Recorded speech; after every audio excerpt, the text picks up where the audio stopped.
তুমি আমাদের এত কাছে, আমাদের এত কষ্ট কেন?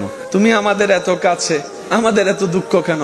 রব বলে আমি আনা কাছে, আমার দায়িত্ব আমি পালন করেছি, তোর দায়িত্ব তো তুই পালন করস নাই, তোর দায়িত্ব তো তুই পালন করস নাই।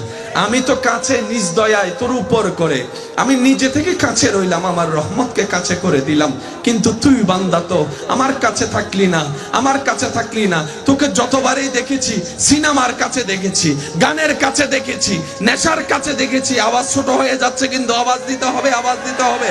তোকে আমি দেখেছি খেলার কাছে, তোকে পাওয়া গিয়েছে, বন্ধুর আড্ডায় তোকে পাওয়া গিয়েছে, প্রেমের জগতে তোকে পাওয়া গিয়েছে, নাচের মধ্যে পাওয়া গিয়েছে, দান্দামির মধ্যে পাওয়া গিয়েছে, তোকে মারামারির মধ্যে পাওয়া গিয়েছে, তোকে ভ্রমণ ট্যুরে পাওয়া গিয়েছে।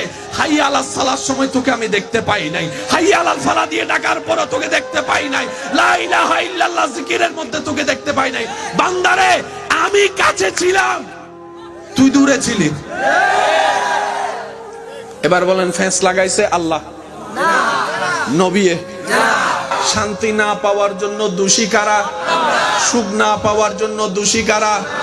ইজ্জত না পাওয়ার ক্ষেত্রে দোষী কারা? আওয়াজটা দিয়ে বলেন দোষ কাদের? ফজরের নামাজ আমি কালকে দুনিয়া উল্টে গেল হইলো ফইরাম ফইরাম ফইরাম বইলা দেখেন, ফজরের নামাজ আপনাকে পড়ার রব্বুল আলামিন সুযোগ করে দিবেন। কারণ বান্দা যখন দিল থেকে চেষ্টা করে, রব্বুল আলামিন দয়া দিয়ে তাকে সহযোগিতা করে ভালো হওয়ার জন্য। সুবহানাল্লাহ।